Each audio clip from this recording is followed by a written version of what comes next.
Cool guys, welcome to another amazing webinar hosted by Academy Entrepreneurs in Study New South Wales. And today's one is going to be triple special because we have three unbelievable, unstoppable legends from Academy of Entrepreneurs that I think I know everything about this story, and I'm absolutely obsessed with how they were able to find a problem that touched the heart, linked it to the life purpose, turned that into a business idea, into a business model, found the first few customers, and now are doing really well. Every time I pick up the phone and I speak to them, they're like, Paula, I'm killing it with sales.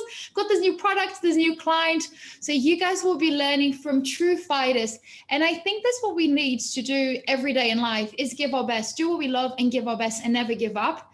Because Alessandro, Nikki, and Fernando can talk from experience that it's not easy. There are challenges literally every day, but when you have the right community, the right mindset, you will be able to overcome every single challenge. So it's very important when we are building a business is transforming a problem of the world into a solution by using our natural strengths, our life purpose, using our talent. So talking about talent, life purpose, and mindset. Nikki, can I start with you? Yeah. Nikki,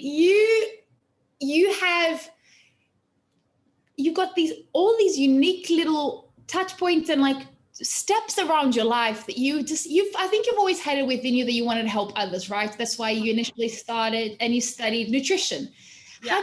Why did you choose nutrition, and why did you go from nutrition over to coaching? Because I can see that like it should be illegal for both of them not to be taught together, but you were the first person that I know of that ever connected such important points. So please share with us. Sure. So I'll just give you guys a really quick introduction to myself as well. So my name's Nikki. I'm from England, Manchester, and I've lived in Sydney for around nearly 3 years now and been in Australia for about 4.5. So I began coaching in the coaching industry around probably about 6 years ago. And I found a really sort of passion in health, but for myself. So I was really interested on how I can use food to fuel my body.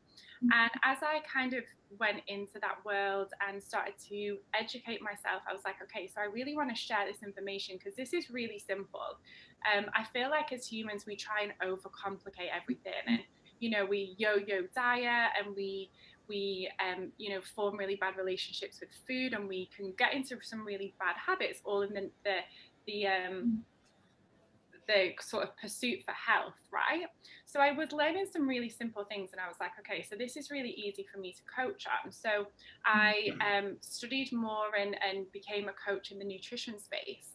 And then I realized that the more I worked with people on an individual level, in specifically food and nutrition, that when we're talking about health on the whole, it's really kind of almost ignorant for us to not address our mental and emotional health too. So then I was like, okay, so we're missing a really key part here, because you can have an amazing relationship with food, but if you don't also have a connection with your mental and emotional health, then you're not healthy. Like there's still so much more for you to kind of explore there. So I was like, okay, so how do I bring this all together? So I went back and restudied, and I did health coaching, and then I did life coaching and NLP, which is neuro-linguistic programming, which is really kind of habit change and behavior coaching, and understand why we do what we do. And it's really an in-depth look into our subconscious mind and how we form behaviors. And it's a very interesting topic. And then I started to study more different niche therapies, and that brings me to where we are today. So I own a company called Mind Health School. We turn 2 next month.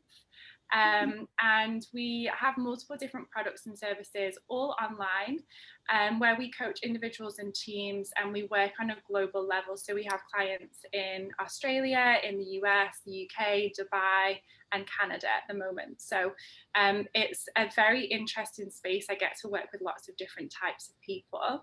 And I think really the thing that I'm most passionate about is helping people understand that everything starts with your thoughts. So if we can really manage our mind and we can manage what we think, we can change how we feel, and then ultimately we can change the quality of our life.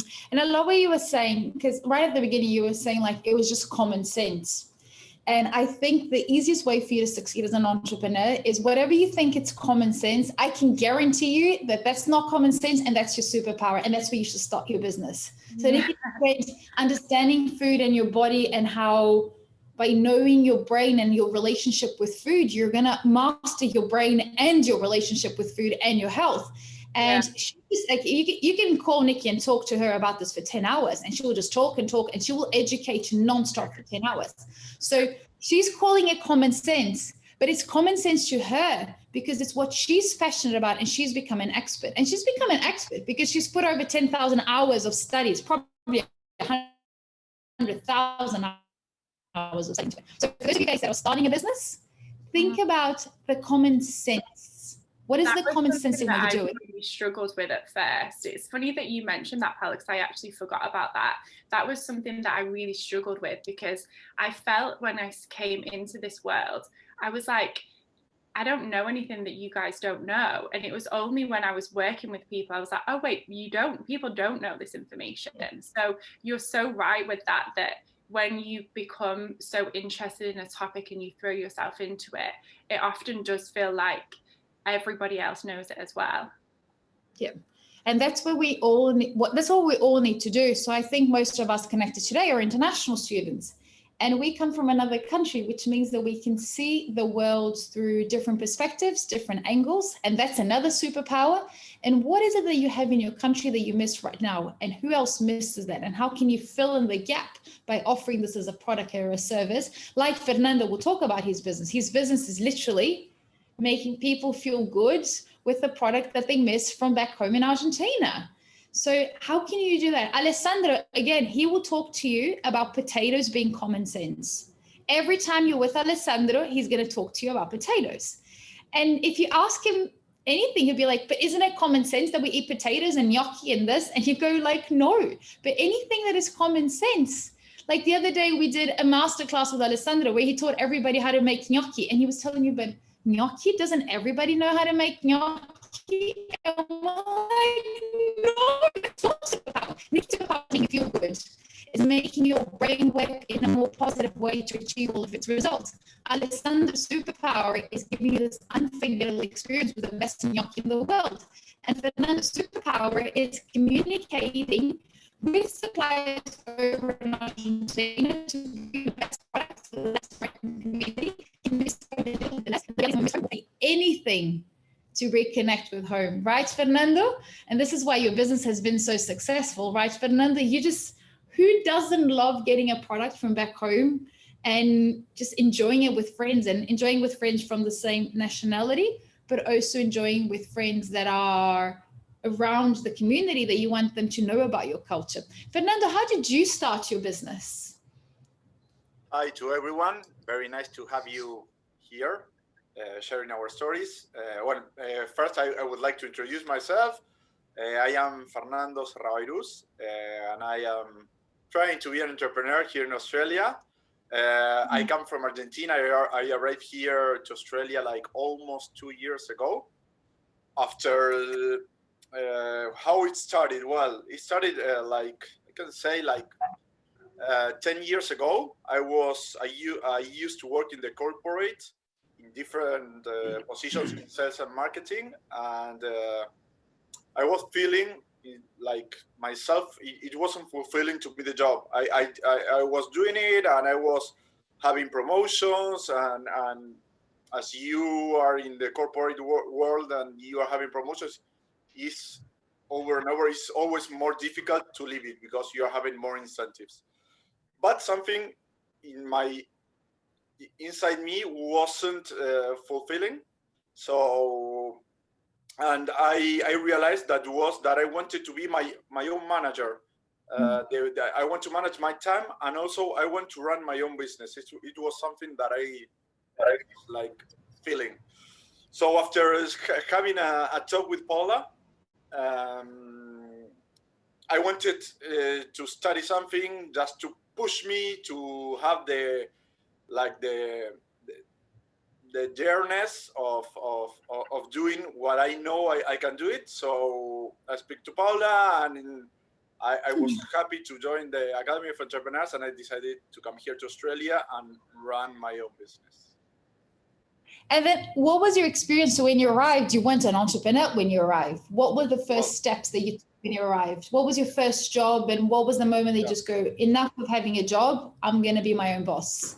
Well, for you to picture the situation, I decided to come here to Australia to resign my corporate job. I was 37 years old, and I arrived here to Australia without having a clue what I was going to do. So, but before coming here, I was having some meetings with ex-peers I have working. I used to be an export manager, so one export manager called me and told me, hey, before going there, I would like to have a meeting with you.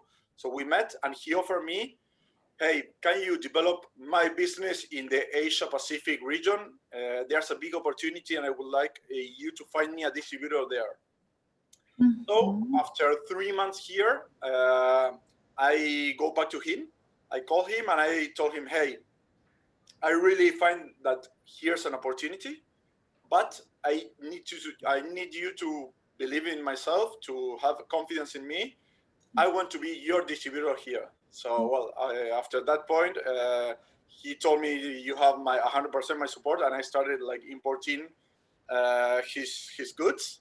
And then I continue the business, adding new products and from different categories until, well, nowadays that I have more than maybe 20 brands selling. So yeah, it's good.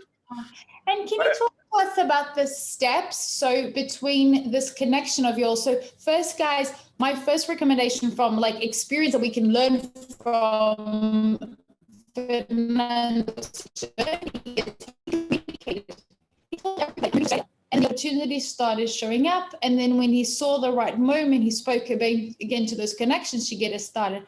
How was your experience in getting the business registered, the license? Where did you get the information? Because, I mean, you're bringing containers. Nikki is selling a service. You're bringing containers. So it's two different marketing channels and structures.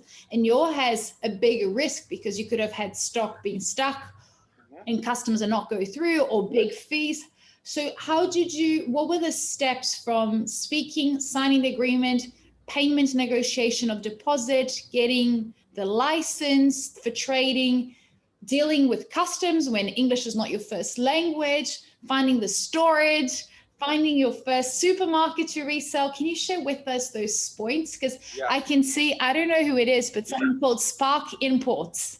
I can see someone else is in the importing sector here. We've got a new friend waving at us. So share with us what were the important points along your journey? Yeah. Well, just to start, I want to highlight that I used to work in exports for 10 years. So I have some knowledge about how to import and export to a country. So that helped me just to start. But export is always different regarding the country from you are bringing the goods and to which country in which country you are receiving the goods. Australia has a really good thing and a bad thing, we can say, regarding that. The bad thing, it has a lot of requirements that you need to accomplish. But the good thing that I really value is that everything you need to know, it's on the web. So, and it's really clear. I love that of Australia. It's hard to have the products that accomplish all the requirements, but it's so easy to do business here. So easy because it's all in there. You just need to get it in there, look for the products you want to import, look for the requirements. And if you have any doubt, you can send an email, and in the next day of the day or the day after, you are going to have an answer with the different departments trying to help you to do business. What I want to highlight is I feel from moment one totally supported by the Australian government, helping me to do business and to be like straight with complying all the laws that they have. So sorry, I don't want to misinformed. The bad thing was like the bad thing that has Australia, because they are rigorous regarding what you need to accomplish. I just want to point that, but it's really. But it's not all the rules. Yes, and how long was the process between you reading the website, getting them to reply, and your first container arriving? Well, it takes me with negotiating with my supplier and having all the information regarding the forwarder, that is the person that coordinates everything between your home country or the country you are bringing the goods and the destiny country. It was like 1 month that took me there. Then it depends on the country you bring the goods. From Argentina to here, if you do it by a vessel, it takes like 4 months, because we don't have direct vessels. The ships goes to Singapore and from Singapore to Sydney. So that connection from when you start the process till the end is 4 months. Wow. And how did you get your first customer? My first customer. Unforgettable, right? Nikki, Fernando, Alessandro. You never forget your first customer. You can set up 100 businesses. You will always remember the first customer for every business. How was your first customer experience? Yeah, my first customer was the name. I sell into the retail that sells international food here in Australia. And I live 4 blocks from one of them. And I was looking into their shelves that they were selling international food. So I approached them 1 month before my goods were arriving. And I introduced what I was bringing, the product, the brand, everything. And yeah, she was super keen to start selling my product. So his name is Stilitanos of the shop. So what I did, I planned my sales and I was doing a pre-sale. So when I was receiving the goods, I already have sold like almost 20% of my load. So that was really important. When you're an entrepreneur, it's not that just doing the things like as on the go. It's really important, and I want to say it's really, really important for you to plan the different steps you are going to have into your business. Regarding sales, regarding finance, regarding cash flow, regarding everything. If you don't plan, you will probably have a lot more issues or barriers than if you don't. Then things happen, and you are going to be under tight situations because it's part of business. But as much as you plan, it's going to be easy to get into your mission with your business. So and it's planning the next steps, but also plan A, B, C, D in case one doesn't work, right? It's multiple. It's very it's a matrix. It's very complex. Nikki, how did you get your first customer? So I actually worked with trial clients first of all. So it was kind of part of my coaching program that I had to do that. And then the 2 coaching practice clients that I worked with then went on to be paid clients too. So I've never done any paid marketing ever with my coaching. And I was very lucky that it was a lot of referrals. But I think because my people saw the change in me. So I think that especially in the coaching industry, you kind of become your own testimonial. And when people, you can't be a mindset coach or a health coach or a life coach and not practice what you preach. So it's not just, there's not just a working version of you and then an everything else version of you. You have to be consistent across all areas. So yeah, my first client came from being a practice client who then went on to be paid.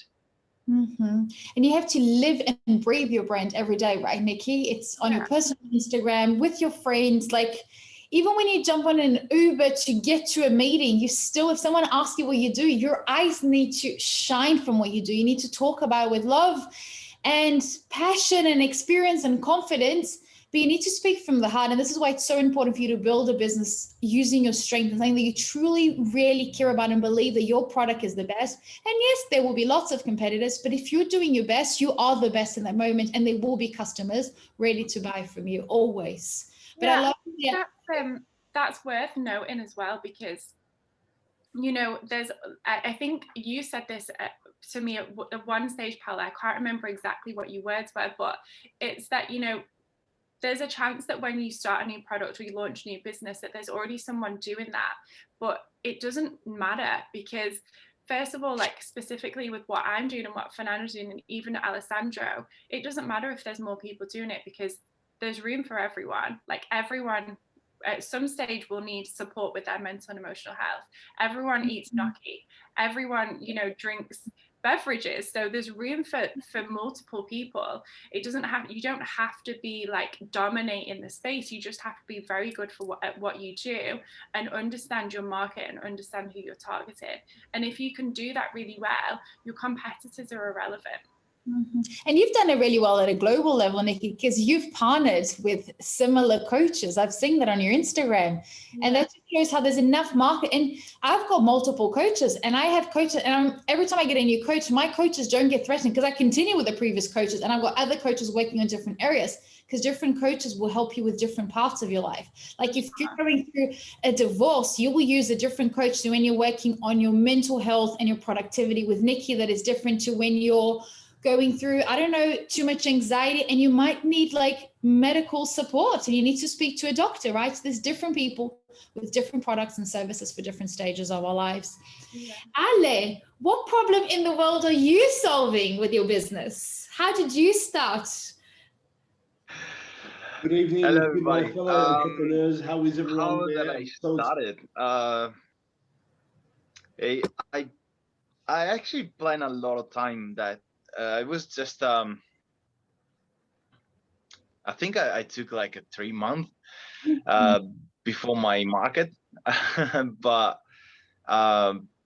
because I was just planning, but I never done the action to go in the market and sell it that time. Mm-hmm. But yeah, I started. So I really love cooking, and when I arrived here in Australia, I wanted to bring my expertise in cooking gnocchi. Gnocchi is a type of pasta made with potato and flour. If anybody knows that, I don't know. But yeah, anyway, yeah. So I had this idea, but I didn't know how to start it at all. And that's when I started to study in Academy of Entrepreneur, that I done a kind of like an exercise. And I remember it was like a school. What was it? It was an exercise that we ran in a school. And so, and thanks for that, we decided to go in a market, because my idea was open a restaurant. But to open a restaurant, you need a lot of money, and which I didn't have. But the best way was going in a market, in a food market, for example. Like the first one was in Roselle, and thanks to another student, a friend of mine, we decided to go in a market and start to sell gnocchi. And I remember the first day that we had we sold out. We didn't prepare enough, I think, but we didn't know. So it was just the first day was quite amazing. Yeah. I don't know. Why gnocchi? So how did you get to gnocchi? I mean, you could have done spaghetti, you could have done risotto. Why did you choose gnocchi? Okay, gnocchi, because I saw that not much good gnocchi was around. So I remember so I was working for an Italian restaurant in the city when I arrived, and the gnocchi they were prepared over there, wasn't really the best one, and one plate of gnocchi was costing like a $28, I think. And the way they were doing the gnocchi wasn't the best way, and I was so disappointed for that, because like gnocchi is, I grew up with that, you know. My grandma told me how to make gnocchi, and he had us kind of like it reminded me home, and you know, I had a really good feeling when I cook gnocchi, and I eat the gnocchi with the sauce and things. It's just you know, it just remind me when I was young. And but yeah, the point is, when I arrived here and I had the taste in this restaurant that was costing like freaking a lot of money. I was expecting something really good, but it wasn't. And so from there, it was just, you know, I think the best way to do it is just in a way that I do. So, and then because, you know, I couldn't speak any English when I arrived, and the best way to communicate and have like some chat having people around was making gnocchi. So it was the best way for me to connect with people, and you know, sit down at the table and enjoy the night, or enjoy the meal we were together. And yeah, that was the way that I started. You know, started making the gnocchi with my your first experience. So I think one thing that was really interesting in your story is that you came in and it was non-negotiable. You were going to open a gnocchi business. Like, you came in day one at Academy of Spinners, and it's just like, my name is Alessandro, I'm Italian, and I'm starting a gnocchi business. But like true Italians, you were very strong-headed, and you were saying, I'm starting a restaurant, I'm starting a restaurant, I'm starting a restaurant. And we're looking at it and we're like, do you have millions of dollars in your bank account? And you're like, no, but I'm starting a restaurant. So we're like, okay, as an entrepreneur, you need to think really big, but start as small as possible. But we're like, how can we start small and get out of like cooking at home? Because that would be starting really small. But we're like, how will you go from home into real customers? So then we started brainstorming on what was the minimal viable product that we could start, the smallest strategy. And that's when Alessandro and the entrepreneurs that were teaching the classes for him to sort markets, because markets are about what, $100 to $200 to rent a table, right? Yeah. And then you can bring, I mean, not even rent a table, you rent a space, and often you bring your own table, and then you don't need much to make gnocchi. It's just literally potato, flour, and a sauce, and you just cook it in front of people. So we had the vision from the beginning with Alessandro of making gnocchi, like turning gnocchi into the greatest franchise in the world. But we started very small in one market, where we started so small, right, Alessandro, that you sold out because you didn't have enough gnocchi for day one. And that's part of being an entrepreneur. It was like the way Nikki started was by getting like training for free, her new skills that she had built over many years, but on first customers, getting the testimonial and letting them bring more customers. Fernando was building a relationship with the owner of the store 4 blocks away, and just looking at the one shelf. Of course, he wants a whole supermarket, but he looked at the one shelf, maybe 25% of this little piece of metal, just going, my products are going there. And Alessandro did the same with, I'm building a franchise, I'm building a gnocchi movement, but let me start in a little market with, how many kilos of potato did you have for the first day, Ale? How much money did you make on your first market? I think it was around 70 portion. Wow. 60 or 70 portion, something like that. And we sold out. It was just how much money would 70 portions be on your first day? It's around $12 per portion. So yeah, around like what was it, $900. Yeah, so under $1,000. And Ale, I think markets, I mean, currently not an option, but in a few weeks we'll go back to being an option. How do you, as an international student, get yourself in a market? What are the steps? What can we learn from your experience? You mean like the step to go in the market and sell it? What license do you need to have? A business registration? Oh, do you yeah. have a bank account? What documents do you sign up? What do you need to do to be able to be in a market? To be in a market, you can be like a sole trader. So you can put your name and register for GST if you do more than 45,000, I think. 25. But yeah, anyway, as a part of that is the secondary thing is you need to have a food safety supervisor, which is really easy to obtain. Like you go to school for. How do you get the food safety authorization? Yeah, so you're going. You have a course to do, like you go into class, or you can do even like online. It takes like a 1 day of course, and the second day you go like kind of little exam. Once you have that, you need to have a license. An insurance, which is liability insurance. And where did you get your insurance? How did you find your insurance? I did like a little bit of research in the internet and okay. Yeah, Google it and you can find every single thing. Yeah, it's not really expensive. It's just, I think it's $230 per year, which is cover you for $20 million of if somebody got like a poisoning food or things like that. So it's about the product.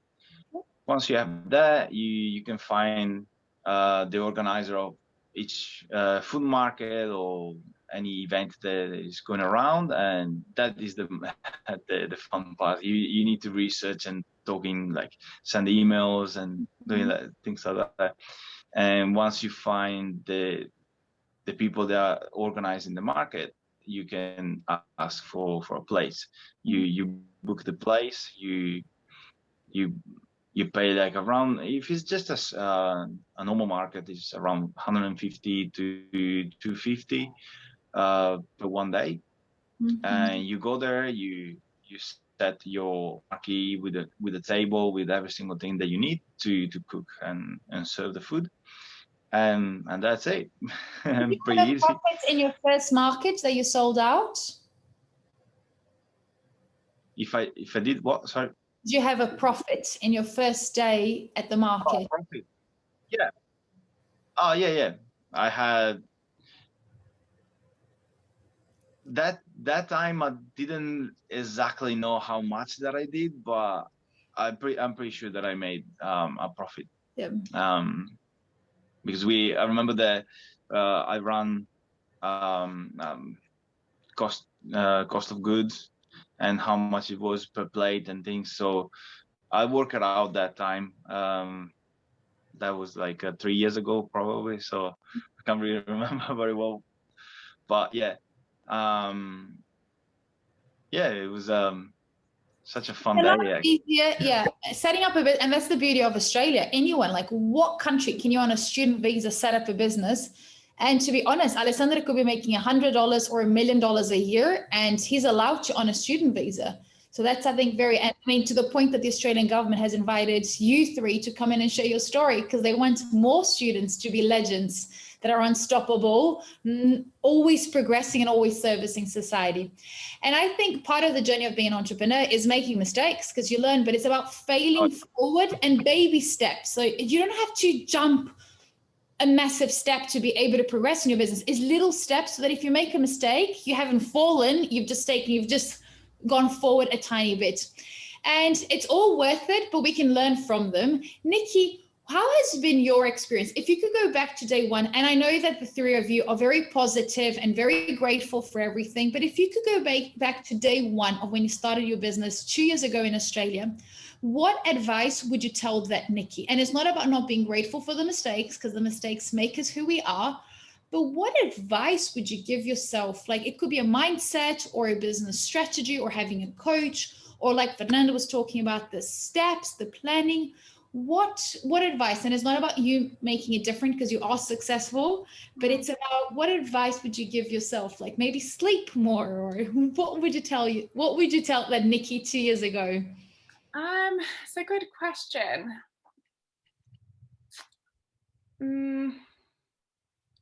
I think that one of the biggest things that as an entrepreneur and as someone who is changing their career to go into a totally new space, you will have a lot of people who will doubt you and will kind of, especially your parents and especially the people that love you the most, they're usually the ones that are the most doubtful. Like it sounds quite weird to think of it like that, but I think that it comes from a place of protection. And I think that if you are doing something that's really courageous and really outside of your comfort zone, it can be very easy to fall into listening to them. But I would say that one of the main things is just really trusting myself and really staying true to my vision and how the vision that I have for my company, because no matter how much mentoring that you get, no matter how much coaching or guidance that you get from other people who have built a different business, nobody's ever built your business. So just remember that and stay true to, this is what I would say to myself, like stay true to yourself. And, you know, people are going to give you advice and guidance, but you don't have to listen to everything that everybody says. Just take the bits that are relevant, take the bits that support you on your journey and run with those. Everything else you can leave. And the worst thing that could happen is that you make a fool out of yourself and you lose some money. But both of those are fixable. So that you're not making a fool of yourself, right? Because people on the other side, they're looking and just going, look at her courage. Look at what she's done. And that's the thing as an entrepreneur. And I 100% agree with you. Your family and your loved ones are the first ones to tell you not to do it. Because they don't want to see you get hurt. They don't want to see you making mistakes. They want you to have the stable step-by-step journey. But at the end of the day, are they happy with the step-by-step? Or would you be happy? Maybe they are happy. They like the security and the stability and the routine. But are you going to be happy with them? And what I see, I went through exactly the same, Nikki. And what I saw was every business that I've set up have always been very disrupted. And my family always goes, Paula, my God, stop, don't. And all of your best friends give you a million reasons why not to do it. And then as soon as you launch, they all cry of happy tears of excitement. And then like a year later, they're like, I'm so proud. Oh my God. And you're like, oh my God, I haven't even achieved 1% of my business goals, right? And then when they are proud, you're looking at them and just going, but this is not the plan. And it's exactly what you're saying. It's just staying true to your vision, to your goals, listening to your gut feeling, because you're going to get advice from literally everybody all day. Your Uber driver, the bus driver, the person that sits next to you in the bus, your best friend, your neighbor, your supplier, everyone's going to give you advice. But then it's your decision to filter. Some of the advice will be very useful, but others, if you're going to disrupt, like look at Airbnb, look at Tesla, look at Apple. Like if they had listened to everybody's advice, they would have never set up Airbnb or Tesla or Apple. And it was because they had a vision and they knew that it needed to be disrupted. They connected dots like no one else had. And they were willing to die for the business, work crazy hours to be able to do it. So it's very important. I think at the end of the day, have strategy, have a plan in place like Fernando was talking about. But also what Nikki's talking about is the gut feeling is just keep going. And if you feel filter, listen, but listen to bits, not all of it, because you're the visionary, you're the leader that's going to drive the change. And you don't need to like send a rocket out to space to be able to change the world. Look at Fernando, he's bringing products from someone else and the experience. Every time I see anyone from Latin America opening one of his boxes with the cookies or the tea, the size of the smiles is unbelievable, right? But you're bringing happiness to people, right, Fernando? Every day, your job is to bring happiness to people. But if anyone looks at it, it's just like, by the way, guys, Fernando opened his business in the middle of the lockdown last year. So when everybody was in panic mode, depressed, Fernando was just like, let me bring a container over. And it couldn't have been a more perfect time, because that's when the Latin American community was missing the products even more. Fernando, how has been your journey? What advice would you have given yourself? Because now it's been what, literally a year and a few months, right, that you've had your business. What advice would you have given Fernando maybe 14 months ago? Yeah, what I want to tell all of the people there is that first of all, believe in yourself, trust in yourself, in your skills, in your capability, and if you don't know something or how to do something, just ask for help. Be humble, always be humble, and know that your networking or your surroundings can help you if you don't know how to do something. Yeah. And in third term, I want to highlight that you need to be an action person. If you still plan, it's really important to plan, but then you need to know when you need to go into action. Because I met a lot of entrepreneurs that they are great planners, but they don't are brave enough just to give the first step. And then just get into the flow, believe in yourself. As I told you before, some things that you do are going to be really good, some of them not very good. The important thing is to have learnings and turn those learnings into action again. Yeah, it's a little step forward. It's very interesting when you're talking about that, Fernando. We had the most successful hospitality and tech entrepreneur of Australia's history coming to talk at Academy of Entrepreneurs. And Stephen has had an unbelievable journey. He was the founder of Dimmy, that now got acquired by TripAdvisor, and it's called The Fork, which is a platform that they have, I think it's 29 million users on a monthly basis on the app. So it's mind-blowing what he's built. And he was talking about, he's just like, whatever you do, put a foot forward every day. That's it. And no one's going to fall. No one's going to break a foot from putting a foot forward. But take that little step, but every day is taking action, a step forward. And I had the opportunity to work with this incredible female entrepreneur over in LA a few years ago. And she had a business where she taught people on how to be 1% more courageous, 1%. So if everyone closed their eyes and just go, how could I have 1% more courage? 1%. What would you do, Fernando, if you had 1% more courage? Automatically you go, should I bring the container or not? If you think of the 1%, you might even bring 2 containers. And it's crazy the power of the brain. And Nikki can talk about this little voice that we have in the head, preventing us from taking the risk, talking it with a negative language in our heads. We talk to ourselves, we push ourselves down.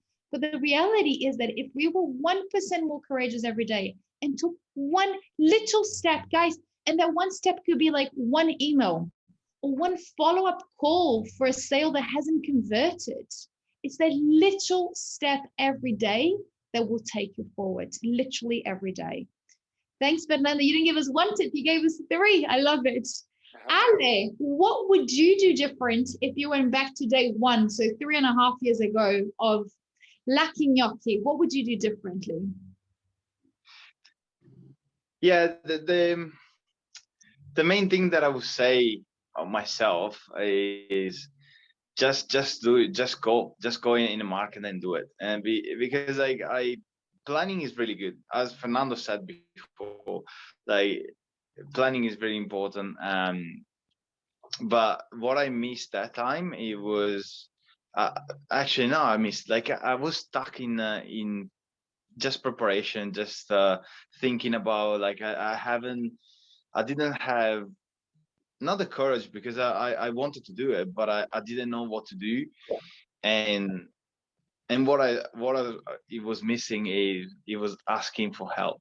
And actually, like you just check all the things, Fernando. So and that time, actually, thanks to one of the student there in academy, it just gave me that boost to go in the market as well. Like, so that is really important, like networking, and be more out there and talking with the people, like having more networking around, and having people will help you, and they are not going to steal your idea. Because some people, they say like, no, it's just, for example, like my recipe, it's gonna be just my recipe. No, nobody gotta know how they do it. But like in the end, it's if it's your idea, it's going to work. It's gonna work. It's just it doesn't matter. People they will love to help you if you open up and be able to be helped.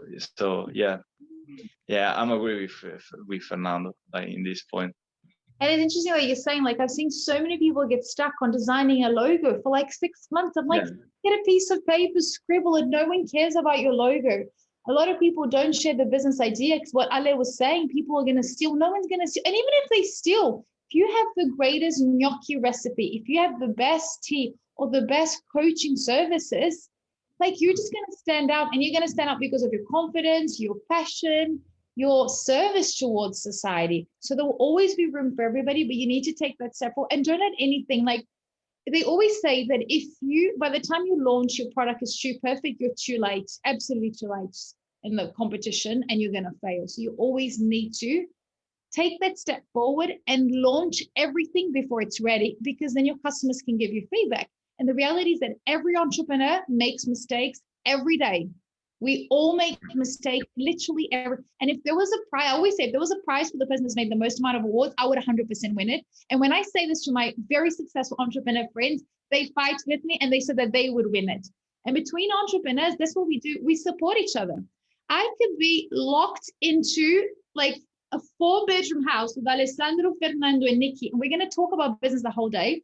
We're going to look at each other's websites, give each other feedback on our Instagram, give each other feedback on our sales call, the pitch, the business model. We're going to look for opportunities to collaborate that I can support Nikki in being more successful. And Nikki's going to recommend Fernando's tea. And then Fernando's going to then recommend Alessandro's gnocchi. And then it's just a cycle where everybody supports. So community is everything. So for those of you guys that are listening that are on student visas, have friends that aren't on student visas. If you're planning on going the next step, if you are planning on becoming a millionaire, you have to surround yourself by millionaires. If you want to be happy, surround yourself by happy, successful entrepreneurs, and will just everything be normal, because your network will back you up. You will start mirroring their body language, their business strategy, and one will guide the other. But it's what Nikki said, don't listen to everything. Because if I was to set up a coaching business, and if I was very inspired by Nikki, I'm never going to do as good as she did. And she is not only 2 years ahead of me, but when she opens, TikTok wasn't even a thing. And maybe TikTok is now the best channel for you to get customers. So when Fernando launched, maybe the trading fees were different and businesses were less competitive. So even if someone just started a business a day before you, doesn't mean that they're a day ahead, but it means that there's a different strategy that is needed. Nikki, can I pick your brain to talk about the little voice in our head? Because I think that is such an important part of not just entrepreneurs, for international students, because it's even harder because you might question your accent, the fact that you're on a student visa. What is this little voice in the head? And how can we identify, manage, and control it so we can succeed more? Because I think that's what prevents most of students from succeeding, is this little voice, which is your area of expertise on getting people to rewire the brains to listen and action in a positive way. What is this little voice in the head? Yeah, okay. So we all have this little voice that we can hear inside our heads, right? And some days this voice can be really supportive, it can be really kind.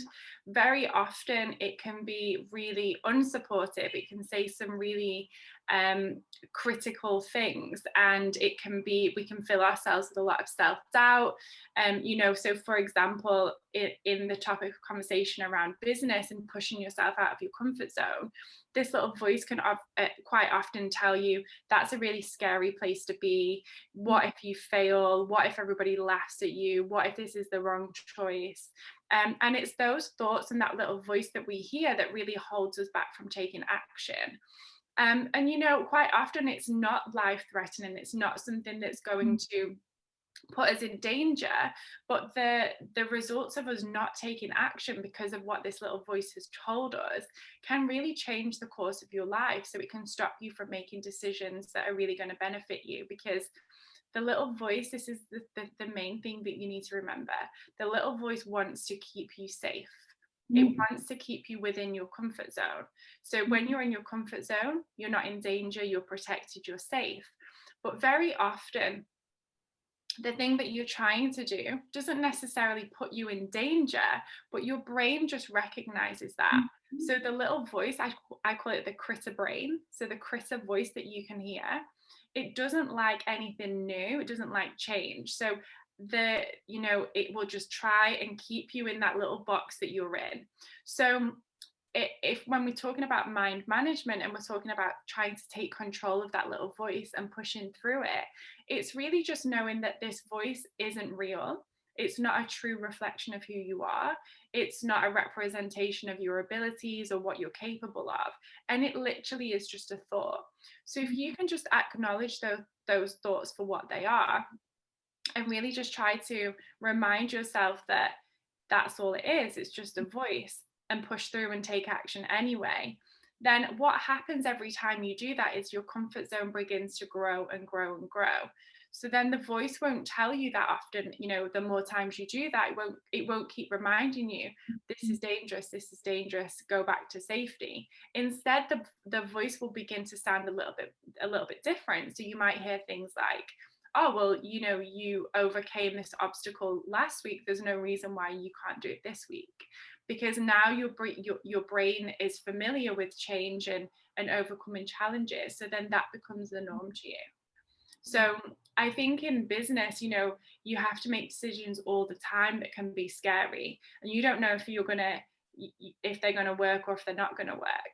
But I think at the beginning of your business, you'll feel like the decisions that you're making are huge, but then the more times the longer you've been in business, the more often you have to make these decisions. They become something which isn't so scary and they're not as daunting. So you get used to them, they become normal to you. So the main thing to remember is that the voice isn't real. It's just there to protect you. And often you don't really need to be protected. And how do you capture that voice in your head? Because the reality is that we have thousands of thoughts throughout the day. Do you have any technique that you teach your customers on listening to the voice? Like, is it through journaling or is it by notifications on the phone? How do you capture, and how often should you be listening to the voice? Because the reality is that right now we've all had, especially with hearing your 3 amazing stories, our heads are going ideas and thoughts. How do you suggest we stop?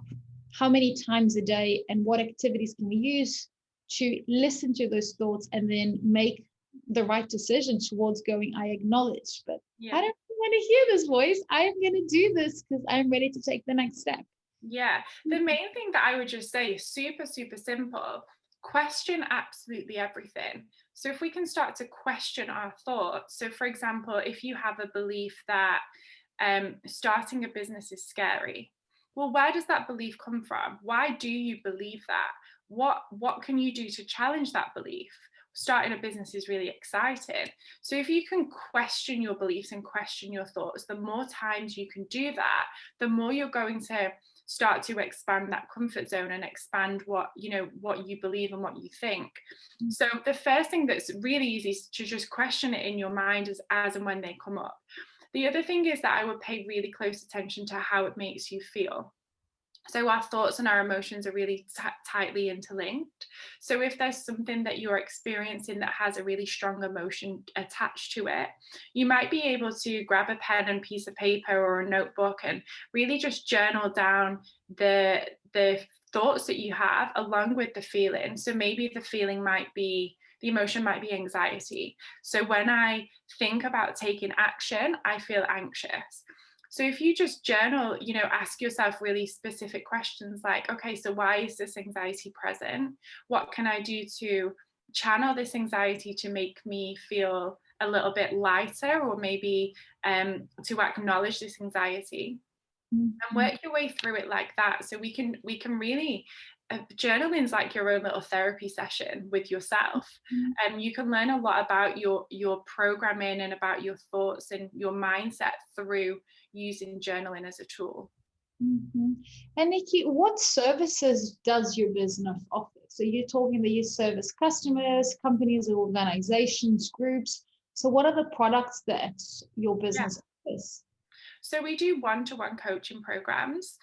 So throughout COVID, we have introduced one-off sessions. So that wasn't something that we offered prior. You had to kind of commit to a full coaching program. So we offer one-to-one coaching services. We also partner with different organizations and teams. So we run group programs with different types of companies, different types of teams, and we have online courses. So our flagship course is called Accelerate Your Mindset. That's a course where you can access everything online. So if you're somebody who this is quite new to and you're not quite ready to sit in front of somebody and have a discussion, but you still want to kind of understand yourself on a deeper level, the course is a really good option for you. So you don't have to be as vulnerable, you don't have to be as open and talk about things, but you can still make progress with yourself. So the online course is available to purchase through the website. And we also have a membership program. So our membership program gives you access to monthly trainings, to our community, and a whole different kind of realm of coaches with lots of different experiences and strengths that you can pull on. And how do I know what I need? Because the reality is that we all need coaches, we all need mentors, we all need our network, we all need to take that step forward. How do I know what I need? Because if I need it, it means that I need to work. Do they contact you on Instagram and they book a one-on-one, or do you have like a website that you fill out and then it will tell you what's the best product? How do we know what it is that we need? Because how do we know that we aren't performing at 100% of our potential? And how do we get there? So how do you suggest we take that step? Yeah, so I think the key thing to think about is that the way that I often imagine it is that we have our internal world. So we have our thoughts and our feelings in the version that only we will experience of ourselves. And then we have the external version that we give to everybody else. So if you have an internal version of you and an external version of you that's very different, and you know that the internal version is really the person who you are at your core, but you're not able to kind of portray that to your friends and family and to your colleagues and to your partner, and you're not able to be your true self in the real world, that's probably when you can acknowledge that maybe you need a little bit of support to understand who you are. So I would definitely recommend that a one-to-one program is something that you should consider. And if that's the case, you can contact me through my Instagram or through my website, or I can also drop my email into the chat box here. And then if you are someone who, you know, you do quite understand yourself, but you still want to kind of move through some personal growth challenges that you're having, or you just want to understand yourself on an even deeper level, the course is perfect for you. So it's a 14-module course. We cover lots of different topics, from failure to fear to ego, to understanding your programming and your beliefs and your thought patterns. And if you are a company and you support a team, then obviously our partnership is definitely the option that you can go down. And then any of our clients or services will also all benefit from the membership. So either way, you can just drop me a message and we can. Well, how does the subscription work? So the subscription works, you pay one fee for the whole year. It's really, really, really affordable. So it's 150 Australian dollars for the entire year. So you get 12 months access to our online system, which has got lots of different worksheets, PDFs, journaling prompts. It's got an entire, I think there's about 350 different worksheets that you can go off. You get access to our community, so our Facebook group where we support each other and help each other every single day. And then you get 1 monthly training too. So our membership program is called Accelerate Your Year. And you get an access to that for a full 12 months for $150. So it's a perfect place for somebody who wants to have that accountability for a full 12 months. And I think, guys, for those of you guys that are starting your business, thinking of starting, already have a business, can you see how Nikki has different products and different revenue models? So when we're building a business, we need to go, what problem are we solving? How are we going to master and really solve the problem through a product or service for a customer? But how are we going to monetize? So Nikki has the subscription, So you've got 12 months that you can just access these 300 workbooks. Then she's got the one-off course, which got the 14 modules. If you need the one-on-one support, and did you see how she pivoted her business? Her one-on-one support used to be a package of, let's say, 10 to 12 weeks, which is the average. But during COVID, she realized that sometimes people were scared or they didn't have the money to pay for the whole session, and they just wanted one, and they wanted to pay for one. And then afterwards, the one, they might come back a month later, or they might not come back because she's already solved the problem, or she would have them as an ongoing customer that then she would upsell the package. And at the end of the day, when you have a business as beautiful as Nikki, Fernando, and Alessandro, you don't see yourself as selling something, you see yourself as servicing society. So every time Nikki's service, she offers a service, she feels good, and she could see the tone of voice, the shininess in her customers' eyes, the feedback, the testimonials, and she will celebrate. Her business success comes from the success she gives her customers. And this is what we need to understand when we're building a business, is how we're structuring our business to operate. So the business model, the revenue model, but also how do we measure success? What is success to you? So success to you, case of Nikki, she could grab her laptop and work from any Airbnb and hotel around the world. So when the lockdown came, she had studied 1 year at a campus finance, and she just went, do I move to Bali because I can work online and I can still have my Australian? Or do I stay in Australia where it had 0 COVID cases? She just decided to stay here. But she can literally pick up a laptop and operate her business from anywhere. Fernando's moment is when he sees the container makes him happy, but there's nothing that will make him happier than seeing a customer using the product, the smile, and posting it on Instagram or writing him a testimonial. That makes him happier than seeing money coming into his bank account or an invoice paid, right, Fernando? Nothing makes us happier than seeing our customers happy and succeeding.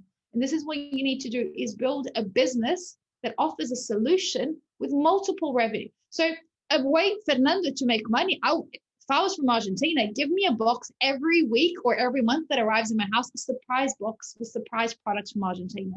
You could easily sell that for $200. It's like HelloFresh at another level of products from your home. And that means he would have an ongoing income. He can work with his suppliers and probably negotiate better prices because he's already had that fixed income. And then he can work on different experiences that then the customers are sharing it through Instagram and driving more traffic and more leads into his Instagram and Facebook so that he can get more customers. But when we do what we love, we can't see ourselves as selling something, as we are servicing society. And when you've got the right strategy and steps like Fernando's talking about, and what Nikki just explained, she pivoted her business. A year ago, she did not have these 4 revenue models or 4 different products. And she had to pivot. And how do you pivot? By taking that step forward and getting feedback from customers. And I'm sure many things she's done, customers have gone, haven't you thought of this? Or I'd like to see more of this. And she'd be like, that's a good idea. Let me include that in the workbook. So your customers are your best friends because they're giving you feedback literally every single day. And look at different ways getting customer feedback. Could be voting on Instagram. It could be survey. It could be you picking up the phone. I always do that. I pick up the phone and I start conversation. And I want to know, what was your favorite thing? What else? Why did you sign up? What were you expecting from Nikki's coaching? What did you like the most? What do you wish you knew about Nikki's coaching? Because then she can use that on the marketing channel. So it's very important. Nikki, you've got Nicole's asking for her email address. If you can put her on the chat box. So it's so important for us to be best friends with our customers. And I remember one of the students at a campus, they're now a very successful entrepreneur, Ash was talking about your worst customer is your best customer. The one that comes in and criticizes and drives you crazy is your best customer because he's taking your business to the next level. Right, Fernando? You would have seen a lot of that. How has been your experience dealing with hard situations? Because, I mean, you're dealing with containers, with so much. How is it going?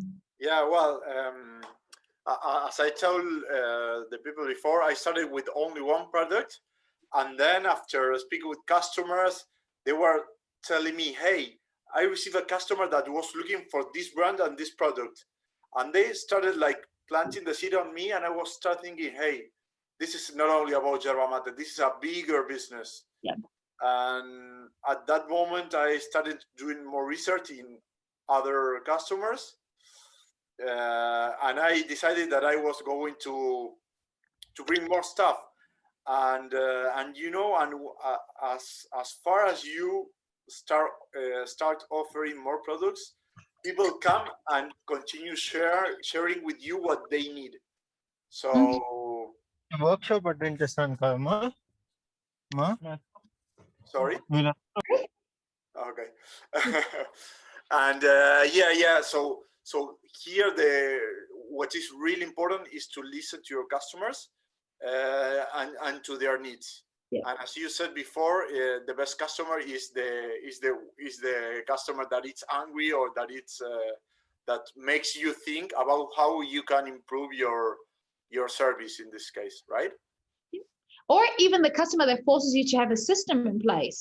So I remember through different stages of different businesses that I set up in Australia, they'd be like, can I see a copy of your contract? And you just go, but I've been sending PowerPoints. That's been my contract. And what are the clauses?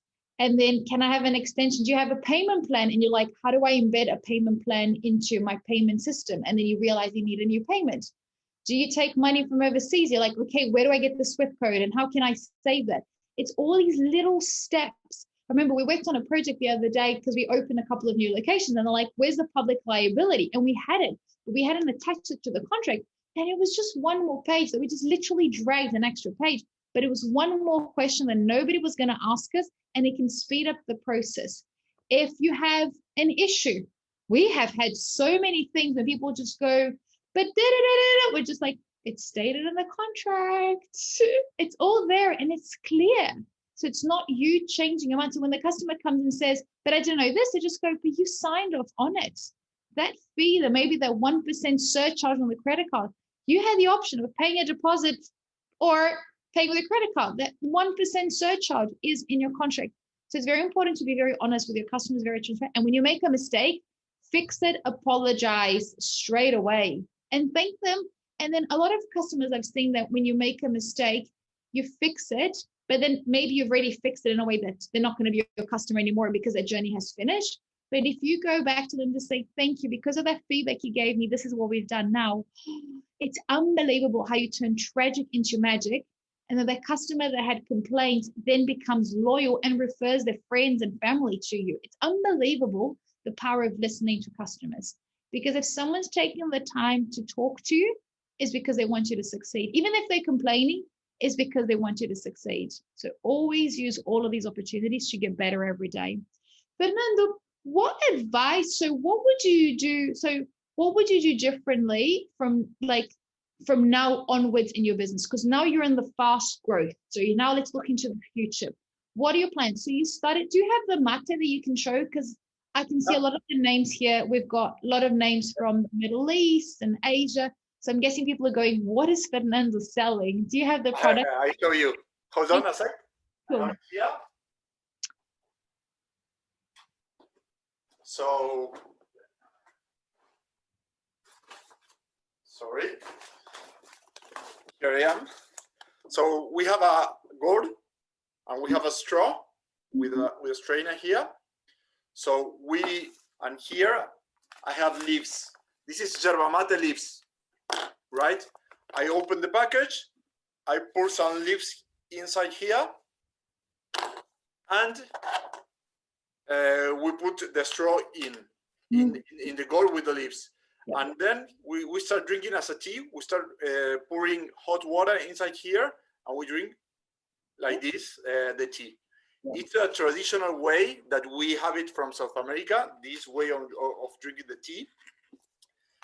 You can drink this tea, putting the leaves into a French press, or we have also some tea bags. So depending on how you are used to drink tea, you can drink it traditional, French press, or tea bag. And what are the benefits? How's that different to a green tea or a coffee? Because I know that especially in Argentina, people drink that all day long. So what are the benefits? So yerba mate is a plant that only grows with that characteristics in the rainforest of South America, in the border between Argentina, Brazil, and Paraguay. So those leaves, after dried, they are cut, and the benefit is so popular. This this tea because it has a lot of healthy properties. So first of all, it gives you natural energy, and it has caffeine, but doesn't give you the jitters. So you can drink in the morning, for example, one yerba mate, and you are not going to have the crash of the or the shaking. In second term, it has 24 vitamins and minerals. It has 15 essential amino acids. And it has a lot of healthy properties, like it helps you to with your cholesterol, with your LCL. It helps you to keep your weight in the proper way. So also it helps you in focusing. It gives you energy for you to go throughout your day. And in difference from coffee, instead of giving you like a shock of energy, it gives you like it's like a steady energy throughout the day, you know. So those are the main benefits of this green tea. The most important thing is becoming very popular, not only in Argentina, but now all along the different countries along the world. So, well, yeah, it's growing and it's coming strongly here to Australia too. And then after the tea absolutely sold out, what were the next products that you brought? After the tea, well, I started bringing some alfajores. This is the name, we call it in Spanish. It's like a cookie with some caramel in the middle and like with a chocolate coated. That it's really popular in Argentina. But what surprised me a lot, that I started selling it here, and I received so many comments of people from Australia, from Ireland, from England, from different countries of the world, that they are now having those kind of cookies because are unique. They're the best. It's the best dessert in the universe. Like yeah. So I'm running out of stock like every 2 weeks, and I'm just bringing more and more, you know. I bring them by plane because of the expiry date.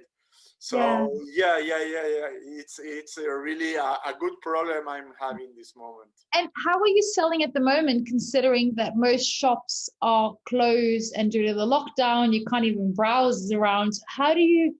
Are people ordering online? You're posting? How can we order that? And please, I want a box of alfajores and I need another box of tea. How can I order? Where do we go to order from you? Yeah, I'm going to launch the new website soon with all these products. Currently, I'm receiving, well, in the retailers, they have stock, different retailers around Sydney.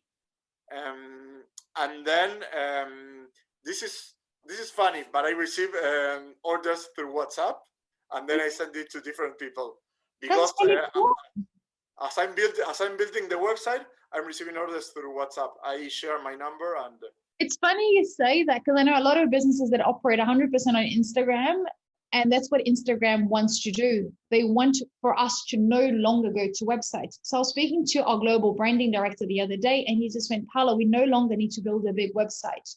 So if you go into the Campaigners webpage, it looks like we've got 10 pages. But we do targeted campaigns, and there's over 200 pages in the back end. And it's kind of like the Instagram scroll up. So you know when you scroll up on Instagram and you go straight into the page? So we've built campaigns that we direct people from LinkedIn into a landing page. And the way that we design is to look like an Instagram page.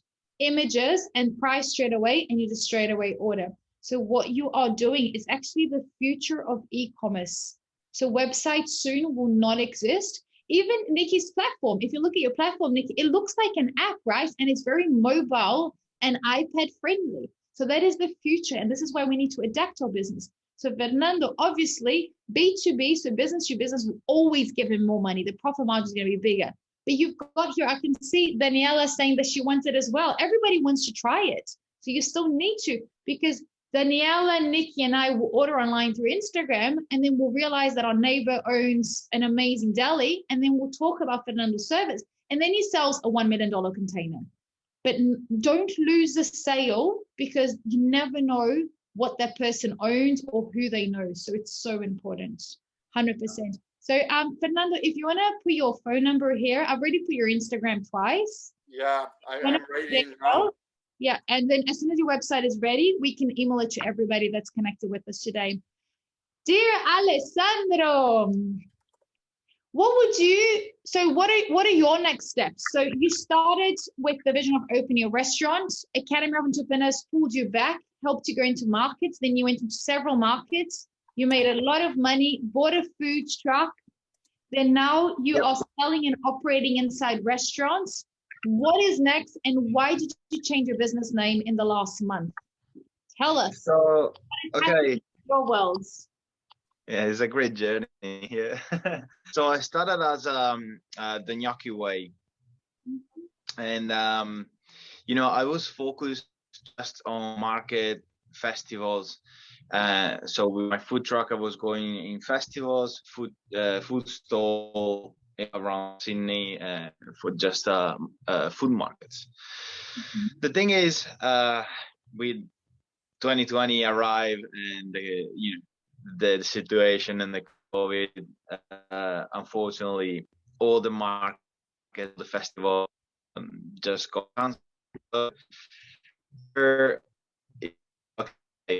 I was just focused in this action.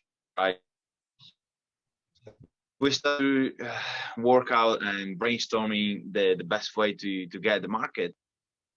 And so now the next step will be having a package where everybody can have the gnocchi and the sauce in the same package.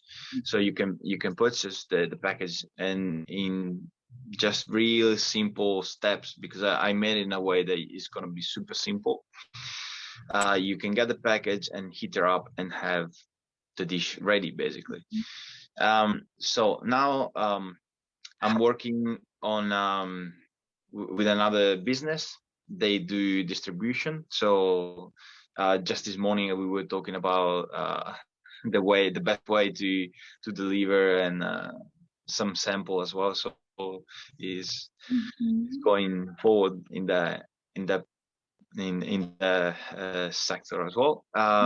So the next step, it will be having this package running, but because with this lockdown now, the thing is getting slowing down. We were talking about why not to concentrate every single month, every 29 of each month, as in I think it's in Argentina they do this event. There is the Lucky Gnocchi Day. So every 29 of each month, we want to do this event where everybody can get the gnocchi and the sauce and enjoy the best gnocchi in your house. So we're working on launching this every 29 with some wine as well. So we work with some other companies. So it's a big project, and it's getting really, really good. I can see a lot of people that they enjoy the gnocchi and this event. So yeah, that is the next step. So. And you moved really fast, right, Alec? Because Alessandro was on a fast scale of like getting restaurants to resell his gnocchi and serve them at lunch menus in the city in really beautiful places. And then with the lockdown, every restaurant had to close. So then we were looking at how can we go online and delivering, but then there was no more option of walking around and picking up things. So Alessandro contacted this person that he barely knew, but he knew this person had the best logistic of New South Wales. So he now makes kilos and kilos and kilos of gnocchi. They send their food truck to pick it up. They package and they deliver, and they only charge Alessandro a small percentage. So he's outsourced 100% of his logistics. So all he needs to do now is cook and do marketing and direct people to this other website, which is not his website. And then these people can distribute anywhere in New South Wales without charging the customers anything for the delivery fee. So it's cheaper than Uber, it tastes better than Uber, but also it's taking 100% of the pressure out of him because he can cook everything on a Monday. They will freeze it and then they'll distribute it over the next few days, right, Ale? Ale, what is the website that people can order your gnocchi? Do you want to put it on the side? Do you want to put it here on the chat box so everybody can order your gnocchi online? And then on the 29th of every month, it's to celebrate Gnocchi Day, which is on the 29th of every month. People can order and they'll get a special promo and then they'll join and have this delicious surprise gnocchi recipe delivered to them. So it's really cool to see how the three of you guys have absolutely pivoted your business. But by listening to customers, and what I love about the three of you guys is that no stage you considered giving up. You just went, I'll find a solution. I will change. I will move. And yes, there's days that is exhaustive, long hours. But you guys will never give up on your business. And that's what you need as an entrepreneur is the foot forward, focus on the dream, focus on the goal, and keep on progressing a little bit. Cool, guys. So we're down to our last 10 minutes. Alefoods.com, is it? Or Food Street, I think it was. Let me just quickly read a few of the questions. I've got everybody's contact details. Can international students apply for a loan? No, they can't. I don't know any of loan that can be given to international students, because an international student can jump on a plane and disappear forever, and the Australian government or the bank wouldn't be able to chase you. So there's no loans. But if you do what you love and every day you're willing to work really hard, you most likely can find a business partner that could be Australian that they can then get a loan. And a lot of businesses, you don't need that much money to start, like we've seen. Nikki, did you have to spend much money to start your business? How much? I know that it takes a lot of time, but did you spend thousands of dollars to start your business? How much do you think you spend to start your business? So I had to invest quite heavily in training. I had my first paying client after my very first training.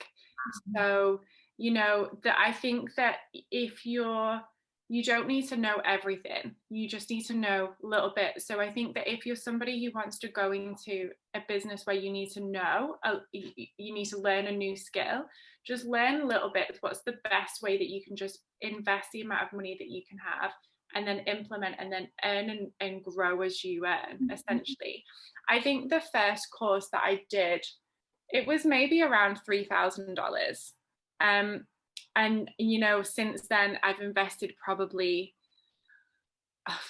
over 20,000 into my education. So, I think that you don't have to do it all at once. Definitely don't do it all at once. Learn and earn. Mm-hmm. And then what about the business expense? So registering a business is free. A website will be less than $200 for you to have the hosting. You can code your own website these days.